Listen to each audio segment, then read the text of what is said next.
आज पढ़ाई छोड़ के सब काम करना है।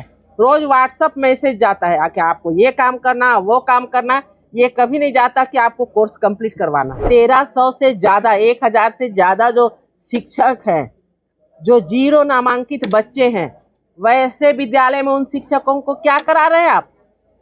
क्यों ऐसे जगह नहीं देते हैं जहाँ पर कि शिक्षकों की आज कमी है? हमारे नौनिहालों से लेकर के हमारे युवा वर्ग के सभी लोगों का इसमें एनरोलमेंट रहता है और ऐसी स्थिति में शिक्षा विभाग जो है बिल्कुल उदासीन हो गई है। उन्होंने सत्ता पे आने की पहले कहा था पारा शिक्षकों को हम वेतनमान देंगे।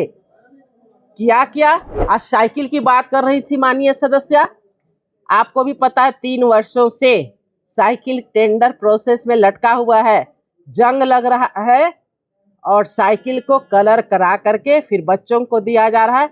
कितने बच्चे तो बिना साइकिल लिए ही स्कूल से निकल जा रहे हैं।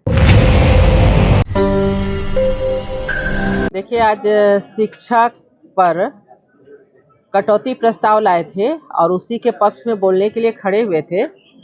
समय कम रहने के कारण बहुत सारी चीज़ें हमारे पास में थी लेकिन नहीं बोल पाए।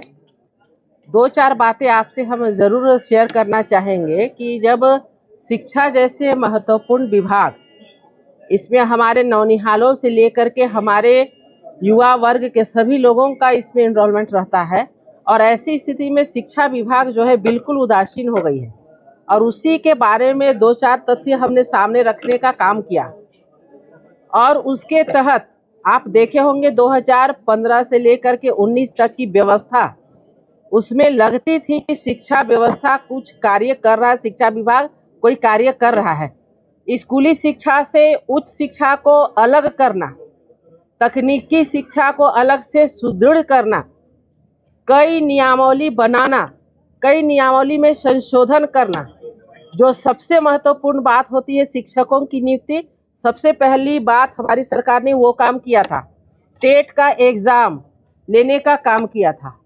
और जो आप प्रोफेसर की नियुक्ति के बारे में बोलते हैं, प्रिंसिपल की नियुक्ति के बारे में, तो जो होता है रोस्टर क्लियरेंस करके जेपीएससी को भेजना, जो सबसे भारी और टफ काम है, जो सबसे पेचीदा काम है, उसे हमारी सरकार ने करके और आगे भिजवाने का काम किया था। और साथ ही 25 वर्ष, 20 वर्ष, 30 वर्ष पुराने जो प्रोफेसर या जो कर्मीगण थे, जिनको कि किसी प्रकार का कोई जो लाभ मिलना था, उनका वेतन का मामला हो, कोई भी मामला हो, जो पेंडिंग था वो मिलने की उम्मीद उन्होंने छोड़ दी थी, उसे राष्ट्रीय लोक अदालत लगा करके हमारी सरकार ने 113 करोड़ से ऊपर की राशि देने का काम किया था। आज देखिए, जब माननीय सत्ता पक्ष के श्रीमती कल्पना सोरेन जी बोल रही थी, सबसे पहले उनका अटैक पारा शिक्षकों पे था कि पारा शिक्षकों को इन्होंने लाठी खिलाया। हम तो ये पूछने के लिए खड़े होना चाह रहे थे लेकिन मौका लगा नहीं कि उन्होंने सत्ता पे आने की पहले कहा था पारा शिक्षकों को हम वेतनमान देंगे। क्या एक थोड़ी सी मानदेय की राशि बढ़ा करके और सिर्फ नाम बदल के पारा शिक्षक को सहायक शिक्षक कर दिया गया। उनके हम शिक्षक कोषांग में, ताकि किसी प्रकार की कोई दुर्घटना घट जाए, किसी की डेथ हो जाए या किसी प्रकार का कोई हादसा हो जाए, तो उनको उसी शिक्षक कोषांग से कुछ देने की राशि हम लोगों ने तय किया था। उसके लिए एक बड़ी मुश्त राशि उस शिक्षक कोषांग में रखा था। वो राशि का क्या हुआ, आज आप भी पता करें। क्या कोई भी पारा शिक्षक के परिवार किसी प्रकार की दुर्घटना ग्रसित होते हैं या कुछ होते हैं तो उनको कोई लाभ आज तक मिल पाया क्या?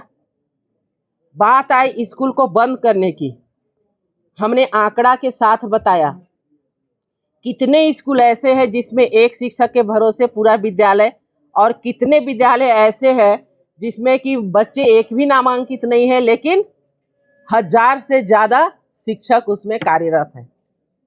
तो इन अव्यवस्था को सही करने के लिए हमने ये कदम उठाया था। आज ये सरकार इस पे नहीं कहती, ये बस एक जो ढिंढोरा पीटती है स्कूल बंद।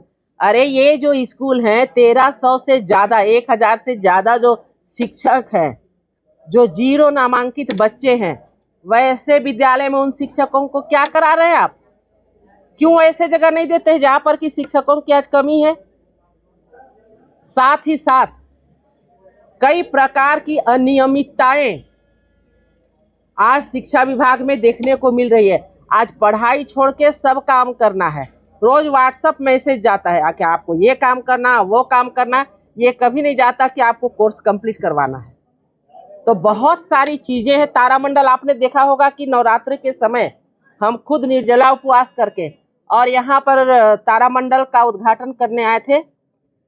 रांची, दुमका, रांची के चिरौंदी में और दुमका में और देवघर में मिनी तारामंडल का आधारशिला रखा गया था, जो बन के भी तैयार है। आज देख लीजिए तारामंडल की स्थिति क्या है। अब माननीय मंत्री बोल रहे हैं कि हम 2023 से तारामंडल खोलेंगे। अरे खुला हुआ था, उसे बंद क्यों किए? आज नेतरहाट की स्थिति देख लीजिए, बिल्कुल बद से बदतर हो गई है। आज साइकिल की बात कर रही थी माननीय सदस्य, आपको भी पता है 3 वर्षों से साइकिल टेंडर प्रोसेस में लटका हुआ है, जंग लग रहा है और साइकिल को कलर करा करके फिर बच्चों को दिया जा रहा है। कितने बच्चे तो बिना साइकिल लिए ही स्कूल से निकल जा रहे हैं। तो ऐसी बहुत सारी अव्यवस्था है। सरकार भले ही अपना पीठ थपथपा ले, लेकिन शिक्षा व्यवस्था बिल्कुल उदासीन हो चुका है।